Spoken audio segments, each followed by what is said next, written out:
रुपेश कुमार, गुरुदेव श्री मंगल सेन जी का शिष्य। तो आज मैं आपको बताऊंगा कि मंत्रों से इलाज कैसे किया जाता है। जैसे कि आपने कोई मंत्र सिद्ध किया तो उसको प्रयोग कैसे किया जाता है, उसका इस्तेमाल कैसे किया जाता है।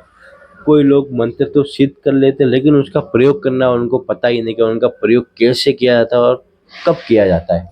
तो आज मैं आपको बताऊंगा कि जैसे आपने कोई रक्षा मंत्र सिद्ध कर लिया तो उसका इस्तेमाल कैसे करना है, उसका इस्तेमाल आप किन किन तरीकों से कर कर सकते हो, तब उनके बारे में आपको बताओ। जैसे एक मंत्र आपने कुछ रक्षा मंत्र सिद्ध कर लिया, उनका इस्तेमाल आपको कैसे कैसे करना है उस चीज उसके बारे में आपको बताऊंगा। जैसे कि आपने कोई एक रक्षा मंत्र सिद्ध कर लिया तो उसका इस्तेमाल पहले तो आप किसी को भस्म रहती है, भस्म अभिमंत्रित करके आप खिला सकते हो या पानी में डाल के पिला सकते हो। तो जैसे आपने कुछ अपना रक्षा मंत्र सिद्ध किया है तो पहले अपने हाथ में भस्म ले लीजिए। भस्म लेने के बाद उसको जो आपने मंत्र सिद्ध किया उससे 11 से 21 बार उस मंत्र में फूंक मारिए। फूंक मारने के बाद उसको आप पानी में घोल के या पानी में डाल के आप उनको मरीज को दे सकते हैं। उसके अलावा जिधर उस मरीज को पीड़ा हो रही है उधर आप भस्म अभिमंत्रित करके उनको आप लगा सकते हो। तुरंत उनका दर्द हर्द गायब हो जाएगा। तुरंत शरीर में उनकी जो भी तकलीफ होती है वो तुरंत गायब हो जाएगी। ये तो हो गया पहला तरीका। दूसरा तरीका कि पानी में पानी अभिमंत्रित करके देना। तो हमारा दूसरा तरीका हम ऐसे भी यूज कर सकते हैं।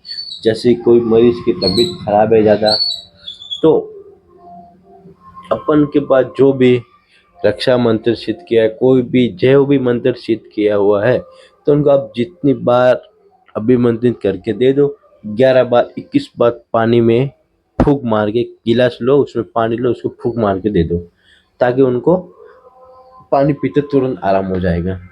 ये हो गया दूसरा तरीका मंत्र को इस्तेमाल करने का। अभी तीसरा तरीका आपको बताता हूँ। आपने मंत्र सिद्ध किया हो तो आप किसी को मंत्र से अभिमंत्रित करके धागा बना के दे सकते हो। जैसे कोई ऐसा लाल कलर का धागा लो और उसमें आप 11-21 बार फूंक मार दो। फूंक मारने के बाद वो फिर आप मरीज को बांध दो, तो उसमें शरीर में जो भी दर्द पीड़ा होगी, जो भी शक्ति उसको परेशान कर रही होगी, तो वो आराम पड़ लग जाएगा उसको। ये तो हो गया अपना 3 तरीका। चौथा तरीका है कि आपने जो मंत्र सिद्ध किया हो उससे आप झाड़ा लगा सकते हो। आपको झाड़ा कैसे लगाना है, झाड़ा लगाने की बहुत सारी विधि होती है। जैसे मैं आपको एक विधि बताऊं, अगर आप मोर के पंख से झाड़ा लगा सकते हो। मोर का पंख से लगा कम से कम 100 से 150 पंख होने चाहिए मोर से, तभी वो काम करेगा। झाड़ा सिर से लेकर नीचे की तरह लगाओ सारा, और जमीन को टच होना चाहिए।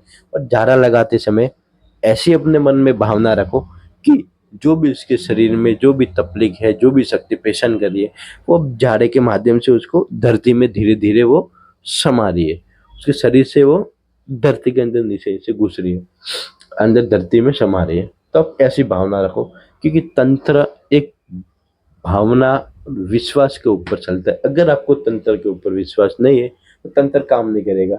जैसा सोचोगे तंत्र में वैसा ही होगा, हमेशा ये मान के चलो।